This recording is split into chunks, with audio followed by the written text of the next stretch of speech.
Views and opinions expressed by the guests of Sasquatch Experience do not necessarily reflect the opinion of the hosts, sponsors, or affiliates of the Sasquatch Experience. As always, listener discretion is advised. 911, what are you reporting? We got someone or something crawling around out here. Did you see what it was? Was it a person or an animal or? I can't tell. All I know is that my central light came on and I just happened to glimpse and see this thing running across the yard. A good-sized man or something looks like a man. I don't know what it was. Back in 2005, we set out with one goal: to give voice to the mystery and those who pursue it. Sasquatch Experience Podcast has been your go-to source for serious Bigfoot discussion, where we separate fact from folklore, always grounded in research and respect. We've interviewed eyewitnesses, experts, and skeptics alike, because understanding Bigfoot isn't just about belief, it's about the journey. Nearly 2 decades later, we're still chasing shadows and sharing stories. The search never stopped. Welcome to the Sasquatch Experience.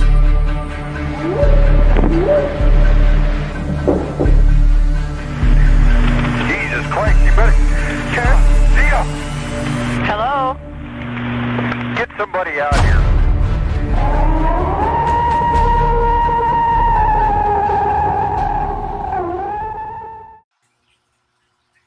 And good evening, everyone. Welcome to the Sasquatch Experience for Monday, July 13th, 2026.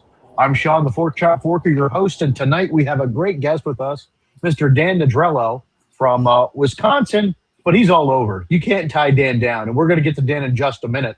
But gentlemen, we have a full crew tonight. It's great to have everybody here.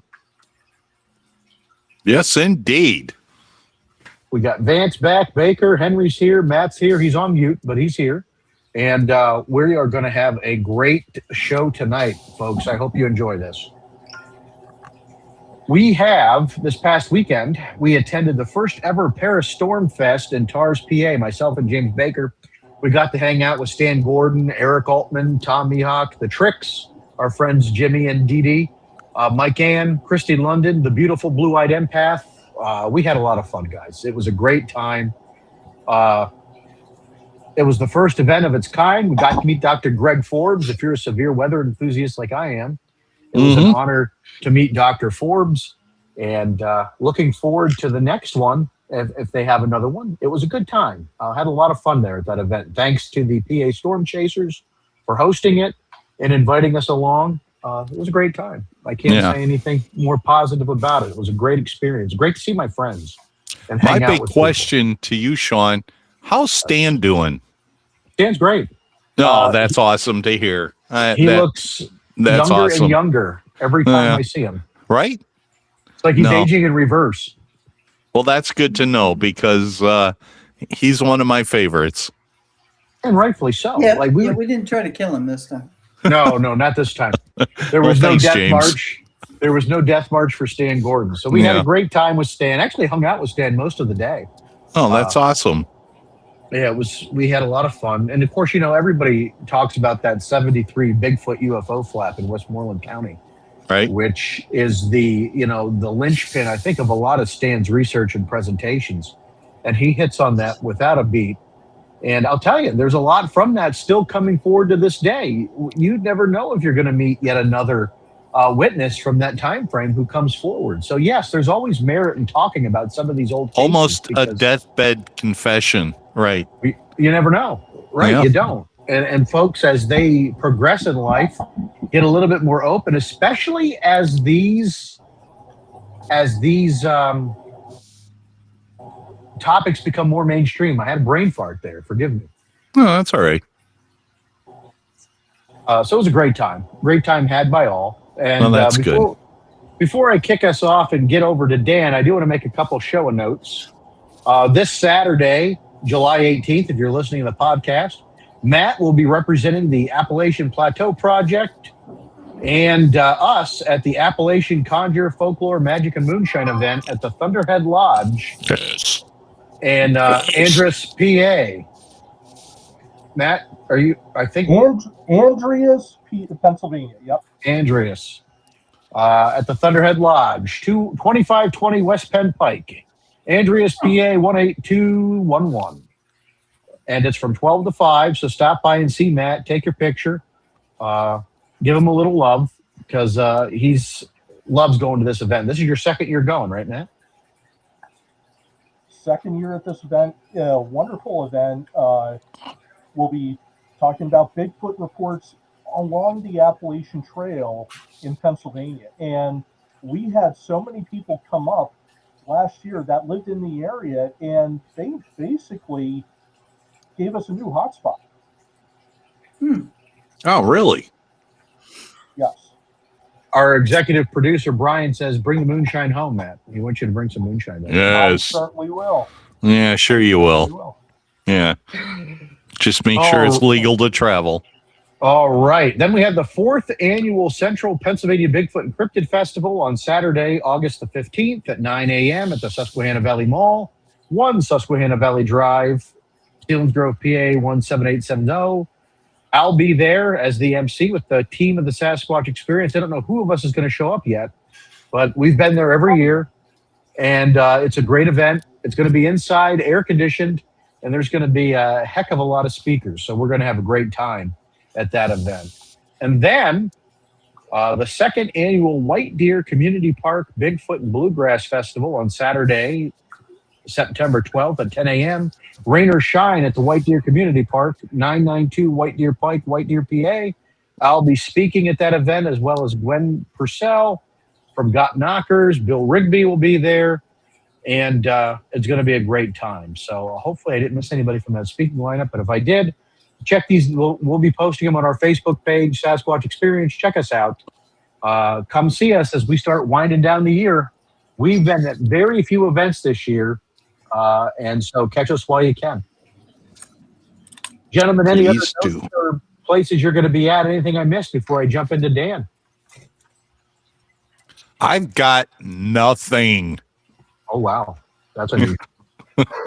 All right. Well, for the folks that really came here tonight for some entertainment and some really good information, we have a great researcher tonight. And I say great because I've known Dan a long time, Mr. Dan Nedrelo from Wisconsin. Dan is a wildlife photographer with a tracker's instinct and a Bigfoot researcher with decades of field grit behind him.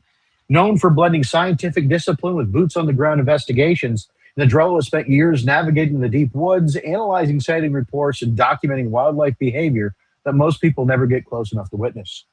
A trained herpetologist and veteran naturalist, his photography has appeared in museums, conservation programs, and educational exhibits nationwide. But it's his calm, methodical approach to the Sasquatch phenomenon, cutting through the noise, focusing on habitat behavior and biological plausibility, that's made him a respected voice in the field. Whether he's breaking down credible encounters, discussing ecological patterns, or sharing stories from nights spent in remote wildernesses, Dan brings sharp insight, grounded expertise, and a no-nonsense perspective to every conversation. And Dan, welcome to the Sasquatch Experience. Thanks for joining us tonight. Honored and fully appreciated. So thank you. Dan, we've known each other since probably the mid-double aughts there in the early 2000s. Yep. For folks, Bigfoot research has been going on for a long time. Dan and I are kind of old heads, and we're not talking about the gray hairs. We're just talking about the length of time we've spent in the field. But Dan, what makes you unique is you really get your ass out there. You go all over, and you've been. Well, tell us some. Well, first of all, let's do two things. Tell us how the hell you got started in this. Okay. The first paragraph always has to start with Mrs. Betty Weber, my 5th grade teacher. She made the mistake of saying the words abominable snowman in 5th grade. That led to a quick check in the encyclopedia. Holy you know what, Yetis and Shipton and the Himalayas, and some adults are taking this serious.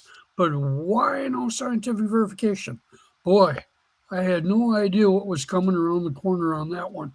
But that led to Ivan T. Sanderson's book. And I was 10 years old in 5th grade.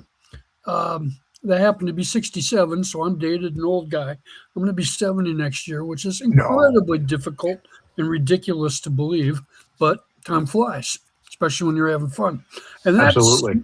what I'm trying to do here is keep this fun, because this can be one of the most frustrating attempts. I had to wait 59 years for my first diurnal observation. Wow. Which happened to occur last year after I was speaking in Alabama.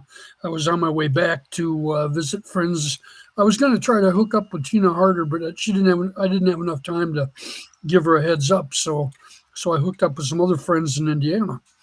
I'll go into that in a bit, but after doing a quick literature search all through middle school, high school, I couldn't find adults to talk to about it. So I was kind of like a one-man show. I went on to UW Stevens Point and got a degree in wildlife biology. I knew I was going to be a herpetologist in third grade. So I was kind of like the American version of Steve Irwin. I just kept, I didn't have video cameras or anything like that. But I did document every damn trip that I went on and every new species I found. And I hooked up with a guy after I graduated from college by the name of Alan Sheldon. And we happened to be some of the premier reptile and amphibian photographers actually in North America. So we competed against some of the best photographers in North America and Europe to place our photography, and we did fairly well.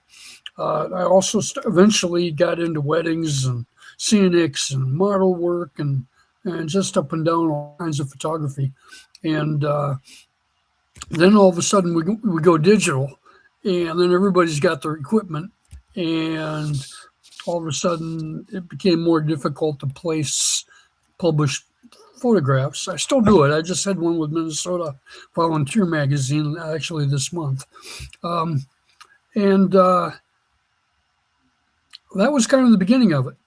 Then I didn't get to travel much as a kid. So as soon as I got my driver's license, I was off to Arkansas. And by the time I was 18, I hit Florida for the first time. When I met Al, then we went all over, up and down the United States. And then eventually I worked for a department of the Army and took different contract jobs doing reptile and amphibian surveys, eventually environmental assessment work with birds and amphibians and reptiles. But my love for this was being a wildlife photographer, getting as close to anything as I could find, anything that sucked air, whether it was a tiny little invertebrate or big mackerel. I still haven't got the big whale work done, but I want to get that as soon as I can. And basically just snapping thousands of photographs to make sure that you've got the best chance at the very best piece that nobody else has got, because that's what it's going to take to place it if you're going to go for publishing. So, absolutely. And absolutely. I'll let you drive the direction. You're quite credentialed there. And we're always pleased to have folks with credentialed backgrounds to join us on the show. Because while there's no experts in Bigfoot, the thing I like to point out, because people always bust our balls because we talk to the experts in the opener. We talk to experts in their field of expertise. So we talk to photographers. We talk to law enforcement, people that are professional in their field that bring an expertise to this field. So while there are no experts in Bigfoot, there are experts in photography. There are experts in forensic data collection. So that's what I mean when I say we talk to the experts. Those are the people we talk to. Yep. And Dan, one of the things we talk about here as well is wilderness safety. So when you're talking about wildlife, somebody of your background, being able to tell people, hey, you know what, watch where the hell you step. You can end up on the backside or the bad side of a rattlesnake, and then you're screwed. Those are the reasons why we bring people with credentials on the show, to share and educate and inform the public. So we're really pleased to have you, not just from a Bigfoot standpoint, but from your overall perspective of wilderness safety, and photography, because it is important that we talk about some of those things. Did you ever get a chance to tell Mrs. Weber how much of an impact she had on you? I did. Yeah. And she laughed and giggled the whole time. I think that's amazing. And I actually did tell her what my other interests were, because she knew about I got my first boa constrictor when I was in 9th grade. By the time I graduated from high school, she was 30 pounds on her way to Milwaukee to be bred. And we had 2 litters in 1980 and 1981. So that was nice. And when I went to college, I got my first baby reticulated python, which is the longest species on the planet. And of course, I was also sneaking rattlesnakes and copperheads in and things like that. But that little python came in dehydrated at 33 inches out of Southeast Asia. And By the time I graduated from college, she was over 140 pounds and Wow. 17 feet long. What was hilarious was we used to sit in the lounge when I was in the dorm with her, and she'd get her own chair, and we'd sit and watch Saturday Night Live, and no big deal. It's just Kong. So she would get the lounge during the day when I had classes. I'd come back, and almost typically, we had piles of aluminum cans, hundreds of pounds of aluminum cans. She would go into that because of the heat aspect, but inevitably there'd be a coil of her out, and she's big around as a fullback's thigh. So I mean, she's a big girl, and so it was quite comical to see guys bring their girlfriends over and go, "What are you looking at?" "Well, look at that." And then she'd move, and then there'd be panic. But I would take her to kindergarten classes at her full range of 17 feet, and have little children pick her up like a fire hose. And Wow. they'd be and laughing. That's crazy. And having a blast. And I would take diamondbacks and alligators and all kinds of good things in, and that's part of how I made my living. For I have a quick question for Sure. you. Have you observed that females are a little bit more docile and gentle than the males? regarding pythons in general? Or Yes, rejects? correct. I would say that's an individual variation thing, but if you're going to broadband swoop it, I'd say yes. Yeah, I kind of figured as much. Yeah. Now, And does I that don't really affect? know why that is. Now, does that affect while they have eggs and stuff like that? Because I know that, like, we talk about apes a lot and a lot of the other species. Like, some of the animals are docile, but then if they, like a standard bear will leave you alone if it's best choice, but if it has cubs, it's more likely to fight. Right. Well, when you start Protect throwing its in, young, yes. when you start throwing in testosterone and territory and things of that nature, that comes into the reptile world too. But typically, if you're, the last thing you want is somebody to take a full bite in the face from something that's got significant teeth that could do damage, especially to the eyes or, the cosmetic appearance of somebody's face. So you have to be damned well familiar with the individual animals you're using, and also what the touch points are. What can we do that's going to cause a potential problem? They haven't filled out little contracts that say under no circumstances they won't do anything. So anything could happen at any time. Luckily, I never had any problems in that 40 years. Just one wonderful. experiment that went wrong. Right. That was one of my 12-foot Burmese. I had a class that wanted to see aggression, and the way I could think of it was to do a feeding reaction with a lab rat, and of course it was my hand, and fortunately I didn't have to pull any teeth, but Okay. it was interesting with hospital personnel and all kinds of good stuff going on. Right. So, I think we turned the show to the snake splotch experience. I think think we we did. we did. Good job Which is there, all right, Sean. which is all right. But Dan, getting back to our topic at hand, because I Yes, think we could backing take this out on the slowly. snakes all night. So you got Abominable Snowman, right? How did you get pressed into service into Bigfoot? What said to Dan, okay, I'm going out and I'm checking out these woods for a big hairy hominid? Okay, I couldn't figure out where they were, and in 2000, it was the early 90s. I worked for the department, natural resources, as a herpetologist, and eventually as an environmental assessment guy.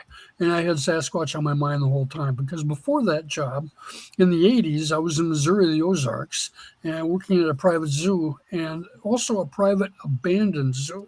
And I felt watched there all the time. Coincidentally, that happened to be at age 22. That happened to be the time when I finally got my hand on John Green's Bible, Apes Among Us.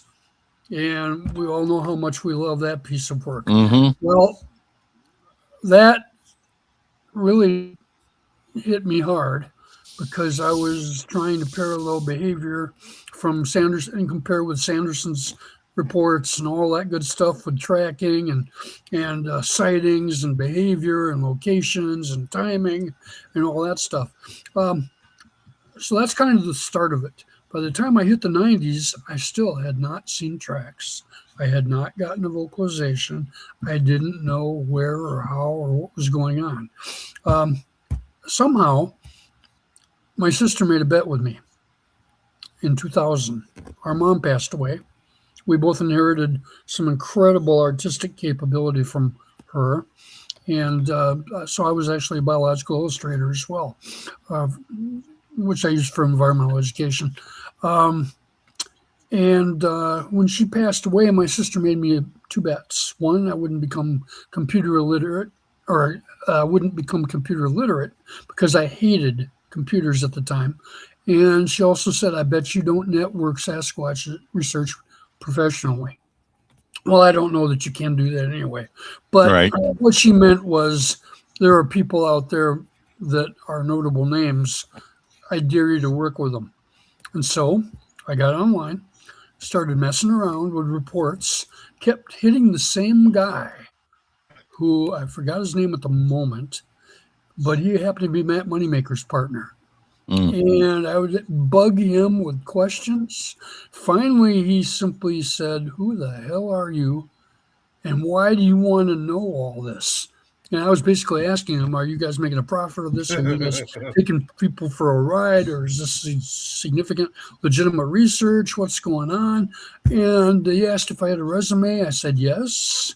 I sent it to him. And in 2 days, they literally gave me the password and threw it in the BFRO and started sending me hair, scat, vocalizations, and I finally got to meet some of the people online who interested me in the subject in the first place with their books, namely John Green, and I became a pretty good friend of John Bindernagel at the time, and some of those guys. And then people started writing me privately, explaining and sharing their experiences, so I had live witnesses on hand. My first field work was in Oklahoma with Elton Higgins down at Project X, where the wood ape work has been done.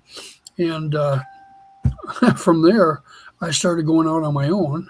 Ended up in Tennessee, ended up in Indiana, ended up all over Wisconsin, Iowa, Minnesota, and I still didn't have a vocal that I could put a finger on. I had some suspect ones. Babies crying in the woods. I had doors being slammed. I had bad odors, some whistles, things like that, but nothing I could put a finger on. It took me all the way until I finally left the BFRO in 2004 and just kind of slid out the back door. Took 4 years off. Came back, and one of the first people to greet me when I came back was Matthew Knapp of Crossroads. And, our buddy Matt Knapp. That's right. And he I was going to be doing some presentations on the subject. Yeah. He helped me out with a few things, some vocals that he had created, etc. And then one by one, I started reuniting with my old friends who became new friends again. And I didn't lose very many people during my absence. I gained many. And my independence allowed me to do whatever I wanted without having somebody tell me I shouldn't do that. So that means I made many mistakes. And I had to, because I was trying to learn things. What happens when you do this? What happens when you do that? Wood knocks at the time weren't even hardly officially acceptable like they are now. But that was one of the key ingredients that allowed me to start picking up vocals locally in the Driftless area of southwestern Wisconsin. And luckily, my relatives have had some experiences as well. So I'm not completely nuts for the total black sheep I'm still the black sheep in the family, but not at least totally nuts, because they know. And so I've got team members across the state now, and we're actually working on some vocalization projects through some of the BFRO guys, Charles Kimbrough out of Virginia, and my friend Dennis Wilcox out of Nebraska. So, and as you and I talked about before we came on air, it was such a loss to lose Stan Portney. When you talk about Bigfoot vocalizations and sounds, I think for the longest time, he had the largest online repository of audio, maybe of anyone. That was a big loss to the Sasquatch field. Absolutely. And I just found that out basically about 4 days after he passed. Somebody told me. So. Go ahead, Henry. What were you going to say, bud? No, I just said it was. it was a big loss. Stan Courtney's loss was. Yeah, you and I had interviewed him, I think, a couple times back when we first started the program, and his collection wasn't quite as Yeah, I believe extensive so. back then, but it is. I mean, I don't know if his website's still up. I'll take it. It was stancourtney.com for anybody who was interested. If it's still up, go check it out because it's definitely worth it. He does have some sounds there too. So, and it's still up. The website is still up for yes, anybody sir. wondering. Yep. Sorry, Dan. I didn't mean to go off the rail there. No, it's all inclusive, right? So, I don't know what to tell you except that I'm a member of a couple of different groups. Shane Carpenter invited me into his project, Ozark Mountain Sasquatch Project. He had been working with Randy Harrington, numerous other people. And I joined actually in 2019. I was just finishing up speaking at a college, put my critters away, hopped in a vehicle and drove down to Arkansas area. And I got there after 2 o'clock in the morning. And I was greeted and told, well, you drove all that way. You probably want to sleep, right? And I'm like, you've got to be kidding me. We're at the time, right? We took a 30-minute walk, and Shane and Randy have gone on tons of different podcasts to describe this situation, but we got a peeker within 30 minutes of walking. Really? One of the juveniles they were aware of. Wow. Time in 2019, we had 2 youngsters with about a 10 to 10 and a quarter inch footprint. We had the mother, which we believed was the mother, with a 12-inch footprint, and the father, they had seen him as well, and he had a 15-inch footprint. Holy cow. And eventually she had a little one because 6-inch tracks started to show up.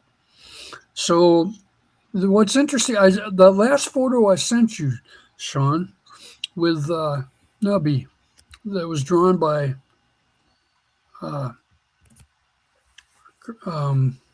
Sibylla, Christine Irwin. Yes, right. That I believe it's I'm going to butcher the report number, but it's out of Oklahoma, and I think it's. Is it the last sketch you sent me? Yes, sir. And I threw some information with it. I remember that it was reported in May 5th, 2008. And Jerry, I'm going to forget his last name. I wrote it down. Anyway, he was one of the BFRO investigators. He called Sibylla saying, I've got one. Are you ready to draw? And she drew it. And he had all of 10 to 15 minutes to look at it from relatively close distance. She did an incredible job on accuracy. I think it's her most important one. And when we found that peaker back in 2019, Shane said, I'm going in. Well, I don't know Shane. I didn't know Shane very well at that time. I didn't know Randy at all. And, did you guys see that? That's not the one, though. That's not the one? It's the other one. Gotcha. The other one. There were 2. That's an Oklahoma male there. That's also Oklahoma male. Wow. Let's see if we get him up. Let's see if I get the right one here. This one looks like it says Evans at the end. Is that that would be from Alex Evans. So there's the very last picture I sent you. Okay. Hopefully you can find it. And the only problem was I was using both of my profiles, so it might be on the other profile. Yeah, it doesn't. It's not letting me not sharing it to me. All right. Well, that's why. Sorry, folks. Technical issues abound. Use your best imagination.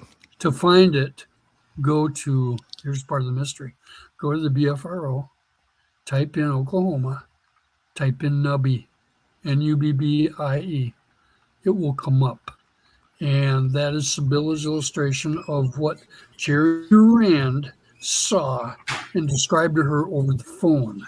So here we have an illustration done with an active viewer describing the details to her as he's looking at it. And we're going to try this one more time because I think I got it. Ooh, and other vowel sounds.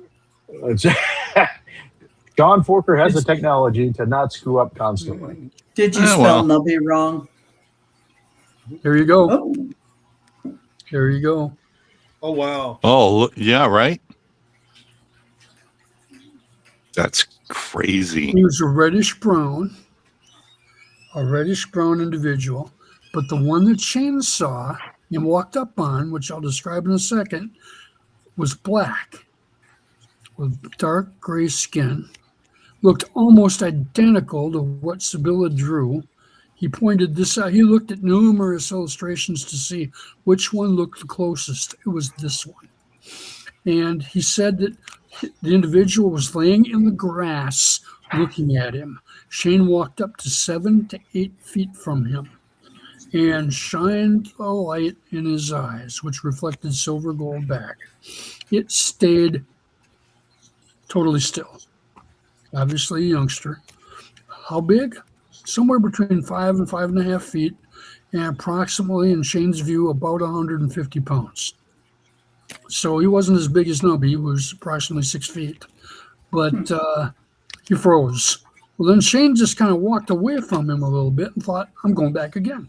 So he did, and I think he sat and don't quote me on this, but I believe at one point he sat down real close to him, like 7 to 8 feet, and turned his back a little bit. But when he came back the second time, things changed. Now there was like a tooth chatter, which is a defensive response. And a rock was thrown from the brush, which means there was either mama or the other sibling. So Shane left, came back. Randy and I were concerned about him going to visit that closely because, one, we didn't know what kind of reaction we were going to get from the other family members. Two, we didn't know how this was going to affect them, whether or not they're going to come into camp or not, which is our goal. We want you in camp to leave every potential sign that you can for us to investigate. Well, it turned out that night they came into camp, and the audio picked it up. And there were 2 8-foot tables under the tents with all kinds of gear, and the audio picked up them like tapping fingers on the table. And the reason we knew for sure they were there was because there were some hand wipes, and one was pulled out with a big finger impression on it. Isn't that crazy? Oh, wow. That was wonderful. The next day we slept in. Later toward evening, we decided, let's go up the hill and see if we can interact with the male, if he's around. We did. We went up. We hung out for 4 hours approximately. Nothing. And they had rock throwing contests with them in the past, and there had been vocalizations exchanged, recordings made, footprints found. Shane found a handprint on a ledge along the roadside in one situation. Nothing. We came back to camp. Randy checked the audio. Good news, gentlemen. They were here while we were up the hill. We went to bed. Got up in the morning, listened to the audio. They went through all the items on the table. Wow. When they got to the medical bag, it was zipped and unzipped about 17 or 18 times. Now, here's where it's funny. You can also hear the cooler being closed. So automatically, check the cooler. Missing 6 monster cappuccinos appropriately. What? Wow. Bigfoot needed a fix. Yeah, right? I got back in 20 for more action, and I'm back in 20, I'm back in 23. And by the time I got back in 23, we had a different situation. That little 6-incher, we believe, had grown. The 2 10-inchers are apparently gone, or one of them stayed behind with a 14-inch print. And now there was another little 6-incher. In the meantime, there was one 10-inch print that was all over. And so that had been casted over 30-some times for comparison. And So what's your thoughts on that, Dan? Do you think that you had the same kind of family group there? Do you think they stay? Do you think they range? What's your thoughts on that? The male stayed, but he didn't stay with the family a lot. He seemed to be running the ridges. And other people have reported this behavior to me as well. So typically what you get is mom, and you get some big teenage sons and younger ones. And so you have siblings kind of working together, allegedly. That's what the tracks suggested. Our tracks in 2023 were the 10 1/4 inch. Then we had 6 inch. And then we had the big male by this time was 16 inches. And then we had a 14-inch mom. Now, I don't know whether the 12 inch had turned into the 14 or one of the 10 inches turned into the 14. I don't know that. It was presumed it was the 12 inch to the 14. But again, do we know that for sure? It's really interesting because Shane had another property where there was behavior and he went over to investigate that. He also found more 10-inch prints over there with a little bit older.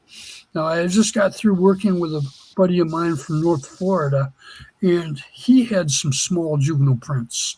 And so this has become a thing for me in the last year. I'm trying to acquire as many alleged or potential Sasquatch footprints as I can from every and each individual who can photograph them sharply. Unfortunately, most people don't record their measurements with a tape measure, which I sure wish everybody did. Unfortunately, people typically use their foot.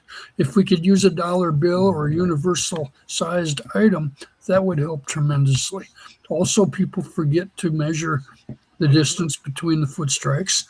So we need strides, and we also need, obviously the length and the width of the foot, but then we're also looking at trying to differentiate individuals. For example, I've just met a new gal in Ohio, and I've got 3 individual footprints from her. And a friend of mine in Texas found prints on a private property in a county that was surrounded by BFRO reports, but there weren't any there. My friend Robin Lynn Griffith has got different photographs from there, and fortunately, some of them had been tape measured.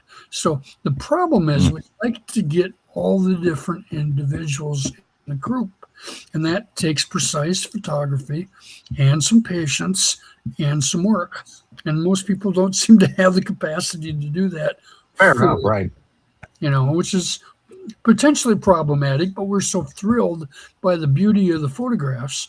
And of course, one of the comments that Dr. Jeff Meldrum made to Stan Courtney was, please remember, it is extremely difficult to determine the difference between juvenile Sasquatch footprints and humans.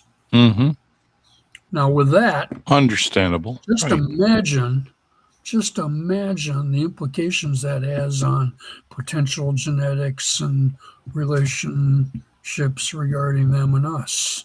Then we get into, okay, if any of these witness descriptions are reasonably accurate, and Sibylla and Alexa Evans and so many other people have done some incredible likenesses, bringing the description to life. Just imagine the differences some of these portray. She had one over 9 feet that looked like a wounded gorilla in Illinois. She had another gorilla type looking one out of Yellowstone. She had another group of gorilla looking ones in other states, notably Texas. Yet there are some that look, Dan Baker's a good friend of mine out of Ohio. He stated to me they had Neanderthal faces. His wife saw one. He saw. We've got descriptions from Fred Rell up in Alaska, Neanderthal faces. A few Native American looking faces, but primarily Neanderthal looking faces. Just the big heavy brow ridge and a primitive type of hominid type fossil man type look. Then what's your thoughts on that, Dan? Do you think that we have a regional variation, or do you think we have different types of Bigfoot? different species. I have to grin because to me, again, if there's accuracy in these witness reclamations that Sibylla and Alexa and numerous other artists are doing, then it sure looks to me as though we've got even possibly different giant air-covered, unverified bipeds that may represent two different families. Right. You know? We may have the human line, and numerous artists have depicted, do you want the ape look or do you want the human look? And that's been going on for ever since I've been doing this. Now, it's interesting because pre-internet reports tended to be more ape-like. Right. And I can remember now that not everybody swallows the fellow that John Green interviewed that was captured. Forgot his name at the moment. Albert Ostman. Thank you. Oh, Albert Ostman. Sorry, not the Albert preacher, had intriguing descriptions of things before a lot of it became commonplace, and that intrigued the heck out of John Green. Now, the problem there is he went on to describe how human they were, but then when he did the illustration, it looked very, very ape-like. So we're caught in a crossroads of what they look like. And of course, if you have 10 different observers looking at the same individual, given light, distance, fear, individual variation in opinion, half of them may say hairy man, half of them may say gorilla. I've had people literally aggressive telling me they're gorillas. I saw them. But is it gorillas? But is it our projection that does that? You know, is it our minds putting those pieces together? That's another part of that, right, Dan? These are the questions. That's another reason. The footprints are something we can measure and learn from. But we have to do a better job of the interpretation of them and the,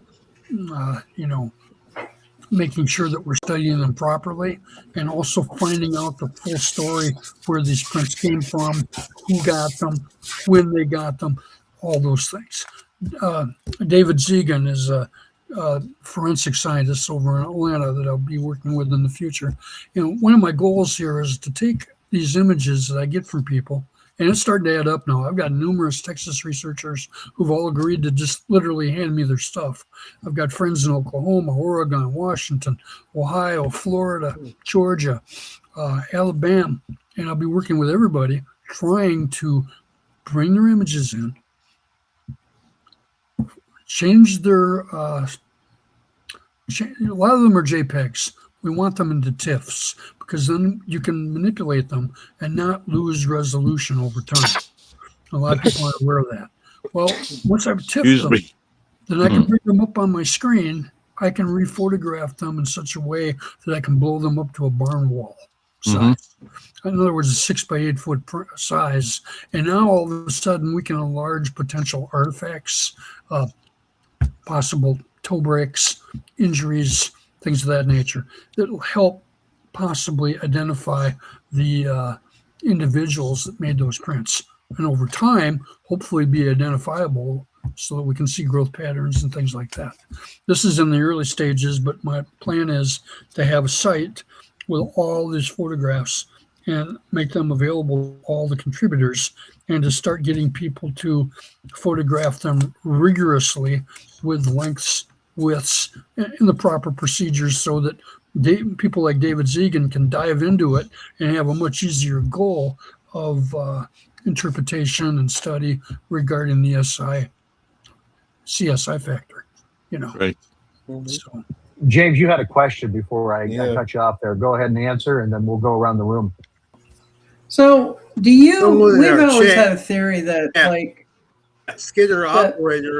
I'm sorry, Dan.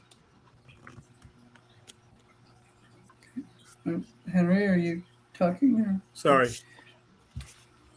We've always had the question of, and we've had it a few times, is that, do you think pop culture affects the sightings? Because we've noticed that as, like, I'll use movies like Harry and the Henderson because it's the most easiest one to remember. I noticed that once that movie came out, a lot of the pictures of the cryptid form more to that picture than they did before. Oh, I would say yeah, especially with the general population reaction. Because I mean, how much do we know? Everybody you talk to will give you a different answer, and we're still in the learning stages as far as I'm concerned. And we have so many people that are well versed with certain aspects of this. We can't slam those experiences from Alabama nationwide, continent-wide, all the way to Alaska. I was just in conversation with a gal out of Mexico. Finally, I've got somebody from Mexico who's real interested in this, and she's going to dig for me so we can do some work in Yucatan and some of the crazy states that I can't pronounce down there. And these mountainous areas apparently still have activity. What do they look like? What is their individual variation? Do their teenagers look like ours when they grow up? Some of them achieve defensive tackle status immediately. Others look like wide-ranging wide receivers and cornerbacks and long, slender basketball players. And we get that in adult Sasquatches too from time to time. And of course, we're also dealing with aging. Brian King Sharp in his book has an illustration of one that looks like it had a stroke. One of the BFRO reports out in I had for Pacific Northwest somewhere. Somebody saw one hanging out by a chicken farm, looked like an old male with atrophication, very slender, possibly near death. So how is that going to affect the feet, the footprints? How is that going to affect the physicality? I've got one of my groups is the White Biped Project, and I've kind of let it go just generally over the few years, but now I'm starting to go to different states and ask, what have you got for white Sasquatch reports, blonde Sasquatch reports, silver Sasquatch reports? I've so far got 2 reports of juveniles that were white, one that grew up and continued to be white, another that, well, it was white when it was seen. Then we have white ones with pinkish eyes, which could be albinos. We have white ones with black eyes, which could be leucistic. We've got blondes. We've got probably white-haired ones like myself, or I used to be solid black. People thought I was Hispanic. I'm not. I'm Norwegian.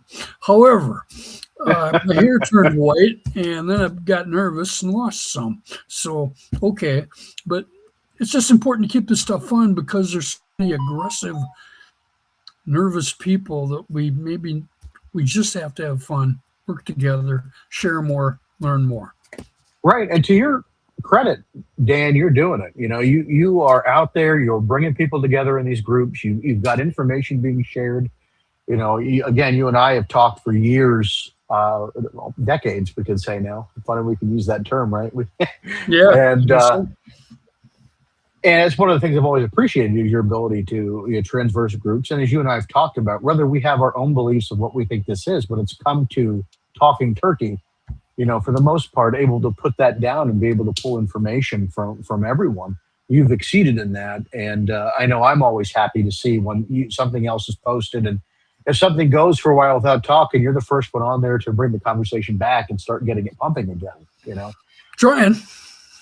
Yeah, well, you're succeeding in it, and I think you should be recognized for that. You're talking about Mexico. When's the last time we've heard anybody talking about Mexican Sasquatch sightings? Yep. Because I'm sitting here in my own mind going, when have we even talked about that last, and why have we not talked about it? Very few times we talk about South American sightings, right? But very rarely do we talk about Central America sightings. Canada gets a lot of love, but I think you're tapping into something of good potential. Plus, the weather's better, so if you need some assistance, let Matt and I know. We'll dust off the passports and right. If things work out, those Mexican situations just might happen. So I'm interested. I've never really been to interested. Mexico. I've been to New Mexico. I've been to Texas. I've been to Arizona. I've been so many 100 yards from the border on the roads I shouldn't be on. But I just haven't crossed the border yet, but I'm hoping to do that. Trained to Maine and Vermont and New Hampshire this fall for autumn photography and networking with some of the witnesses up there. Well, if you have to pass through PA, let us know. We'll stop and have I lunch. will. with you And or by the way, one of my host guys from Ohio is Stacy Hostetler. He's like a brother. Oh, And, yeah. Yeah, Stacy. Oh yeah, and I've got numerous other humans down there too that I'm working with, and that's going to flow over. I just haven't hit Pennsylvania too much yet, but I'd like to. And the year that I met you, actually, the second time, yeah, at B Mills's festival, I got to hook up with Eric, and so we had some nice Yeah. talks. So I'm looking forward to. And I'm very envious that you guys get to work with Stan Gordon. So Love Stan. Can't get enough of Stan Gordon. And I bring the worst out in Stan, by the way. I get him to say things you never expect to come out of the mouth of Stan Gordon. I'm very proud of that. I really am. Oh, I way can to go, Sean. I can see the comedy here, Yeah. hear the humor, and that's what it. To me, that's what it takes. Because if we're happy, we're going to share more information and be more motivated. If we're all pissed off in the corner, drinking Right. beers and you know, doing things we shouldn't, then there just isn't going to be as much stuff done. Right. I Yeah, think, like you know, this- like you said, the comedy brings people together. The humor, you know, when we're all having a good time, everybody wants to work together. Yeah, there's appropriate times to be pissed. There really is. But at the same time, as we start working through all this, like it's incredibly important that we do recognize the humanity behind it. You know, you talk about Stan Gordon, even though I jest a lot, just a wealth of knowledge. And, you know, Stan's very on the paranormal aspect. He fully believes this thing's an interdimensional creature. Sure. I don't, but that doesn't mean I'm right. It doesn't mean I don't love Stan and I don't appreciate the research he's done or the work that he's done, because his work has taken him somewhere else that my work has taken me. And who the hell am I to invalidate Stan Gordon's work? You know, he's put the boots on the ground. He's done this longer than I've been even a twinkle in my granddaddy's beer. You know, those are the things that you got to look at. It doesn't mean we can't get along, right? Like there's a respect thing there. And if we're all sharing parts of the puzzle, one day, you know, I'm sure it'll all pull through. Or we've all been crazy. I mean, that's the other. Yeah. Yeah. Well, the thing is, like with the paranormal aspect, to me, it's just like undetermined science. What is our science going to develop into as we learn more? When I was growing up, hypnotherapy and hypnotism was not accepted by everybody. Wood knocking in 2002 was not accepted by everybody. No, it wasn't. I was getting parallel behavior schemes written up for me by property owners in Virginia, Tennessee, Indiana. And so I was starting to see behavioral patterns that I felt like I could rely on. So I could actually tell the witness, you won't be hurt. You don't have to be afraid. Let's try this. Let's try that. And whether it's a signature whistle to get them to pick up on, so all of a sudden you're whistling back and forth, or, you know, most people get excited about offering treats, but these guys, a lot of them are garbage can dumpster divers, and so they're getting all kinds of protein, garbage, and sweets and stuff like that. If we do this with some common sense, and we're patient, and we work together, I just think we can get farther. Yeah. And that's it. Good night, folks. No, I'm kidding. See you later. I appreciate you guys. Thank you very much. No, that's it. And I mean that's perfect points made. Guys, before I take too much more of our time tonight, Matt, Vance, Henry, any questions for Dan? Because Dan and I can yak all night. But what do you got? I for do him? have a question. Probably within the last 4 minutes, you're speaking about a lot of these sightings in southern United States, Texas, Mexico, etc. Has there been any casted footprints that you are aware of? In Mexico? Yes. I don't have that information now. No, that's fine. I was just curious to know if there were any casted footprints, whether it was plaster of Paris or otherwise, Sure. In these areas. I want to connect with you guys long term. And so anything I scare up and come up with, I'll be glad to send to you. No, we greatly appreciate it. I'm in correspondence with this gal from Mexico. My plan is, I started out with the herps. We did, myself and another fellow, wonderful guy, I worked with. We did every country in Central America. We did every state in Mexico. and we listed all the reptiles and amphibians at these locations, in Okay. addition to all the states and territories in the United States and Canada.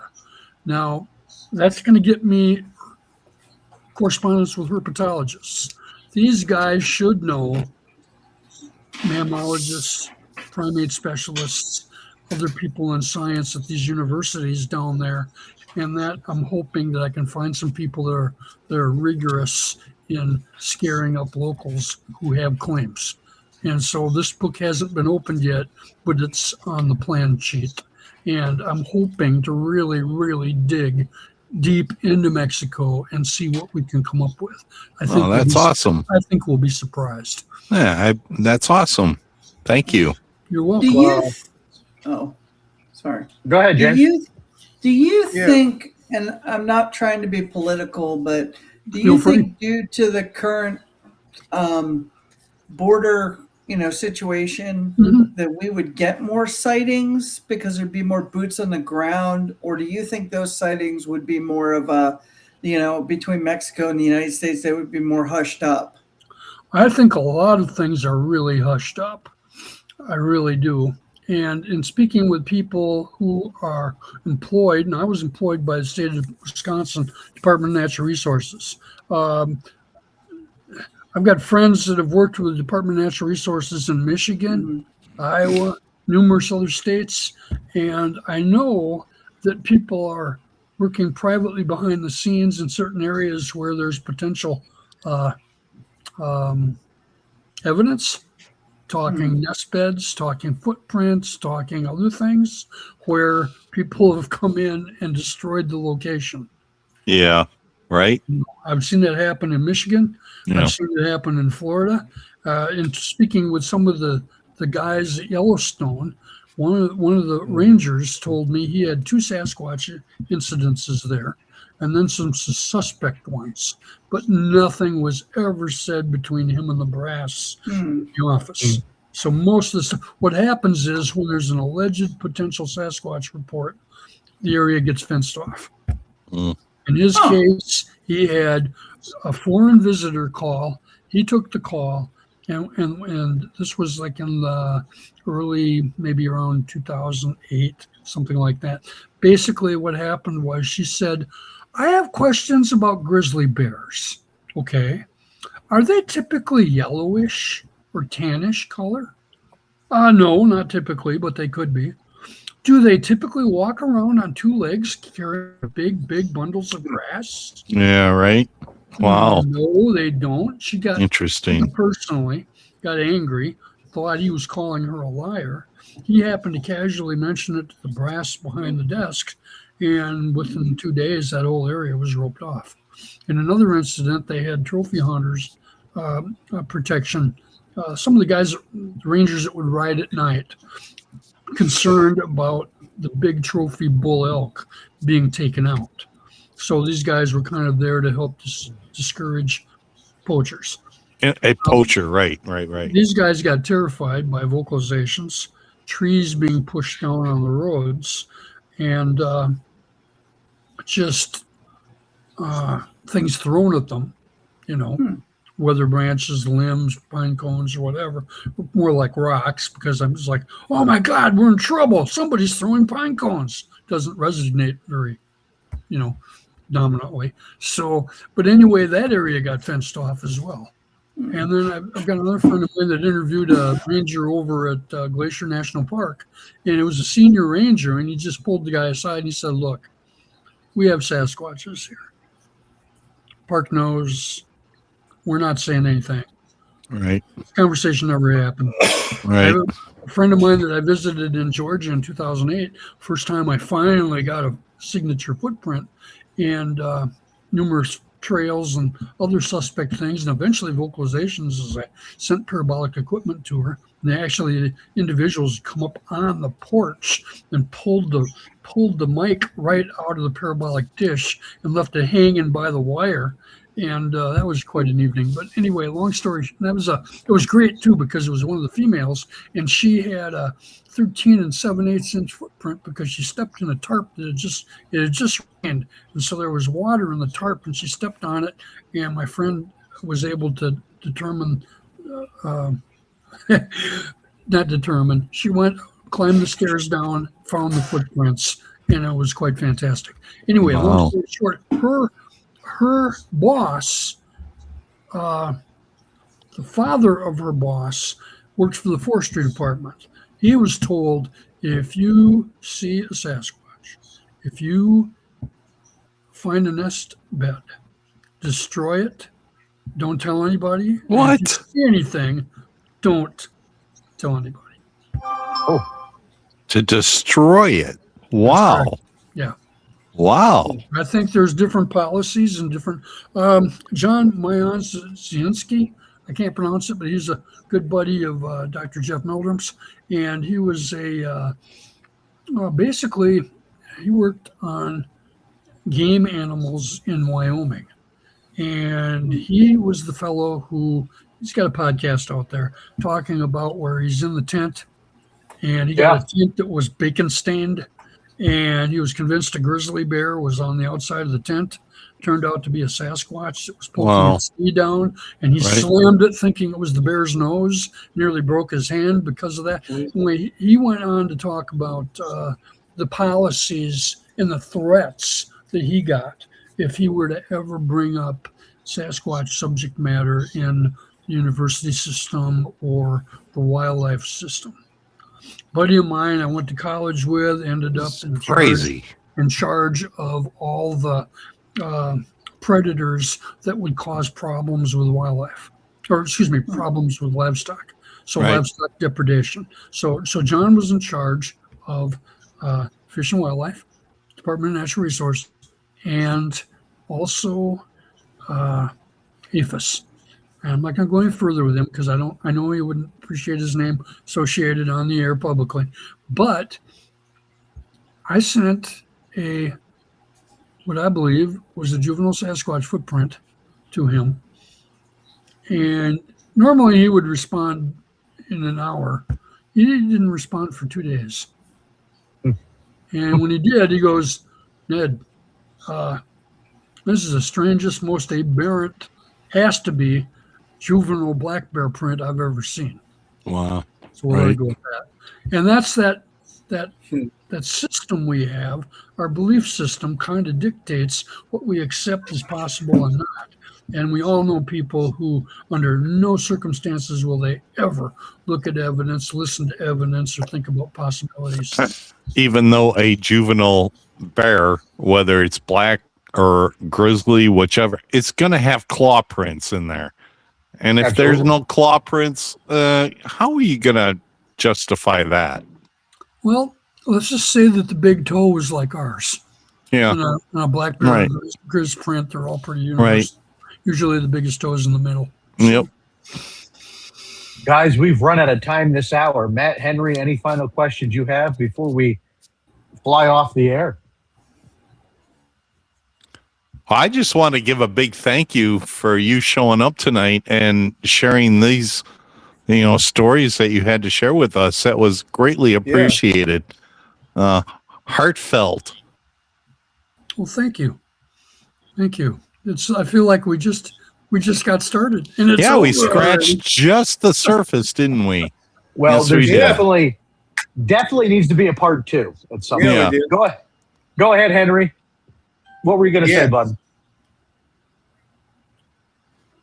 No, I was just going to say I appreciate him coming on as well. He's really great guest.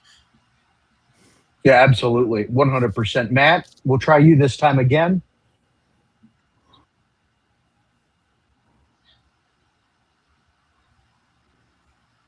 And then there was silence. Well, he's talking, but I'm not good at reading lips. So we don't have you, buddy. Sorry. We lost Matt.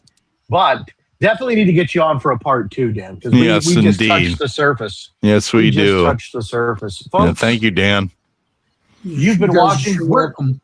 Before we go, Dan, where can folks find you? Dana Nedrelo is my #1 profile on the air, on Facebook. If you Google me, it's like a website. I've been doing this a while, so it's very crazy. I've had 3 sightings. I had the two, maybe the same individual down in the Ozarks with Randy Harrington and Shane Carpenter with Ozark Mountain Sasquatch. I've also worked with, I have another group out in Idaho that I'm involved with, and will be much, much more in the near future. And that is Legacy Discovery. And we have juveniles interacting with a family of folks there. It would be Angelique Benham and her son, Mitchell Wiley. And these folks are documenting incredible things there. And I've had some personal experiences as well. By the way, I've had some experiences that I can't explain and don't understand. I'm going to let science work it out down the road. Well, this is why we're going to have a part 2. Yeah, definitely. We're going to have to book this sooner rather than later, guys. Yeah, right. Most definitely. After you investigate, or after you talk with 1,000+ people, patterns arise, interesting facts, which are obviously not facts, but seem to become facts because it's a parallel repeated behavior pattern or physical character or other things. And I think I'll just leave you with this. The most overwhelming aspect of this study for me is the fact that we have an unverified giant primitive that can take on the look of a giant great ape or a giant hairy man that has exhibited behavior from all aspects, from kindness, gentleness, to scaring the living crap out of armed personnel. And I just love the fact that there are generations of peoples in the hollows in the south and in the north and in the mountains and in the swamps that know, oh, those are the hairy people. They're fine. Just leave them alone. They'll leave us alone. They've been here forever. They peek in the windows once in a while. There's a little black one that kicks a dog. And that was told to my grandmother, who was 80-some years old, who talked to Matt Moneymaker before I did back in the day.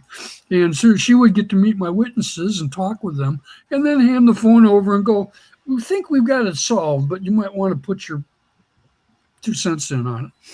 So that's the soundbite for the show right there, folks. I'm Sean Forker. That's Dan Nedrelo. He's been our guest tonight. Vance Nesbitt, Matt Arner, James Baker off. Henry May. Henry, take us out with those dulcet tones. Maybe. Y'all be good or be good at it. There you go, folks. Keep on squatching. Good night, everybody. Thanks for listening. You've been listening to the Sasquatch Experience. Please rate and review wherever this podcast is consumed. For more information, please go to our website, sasquatchexperience.com. Keep on squatching.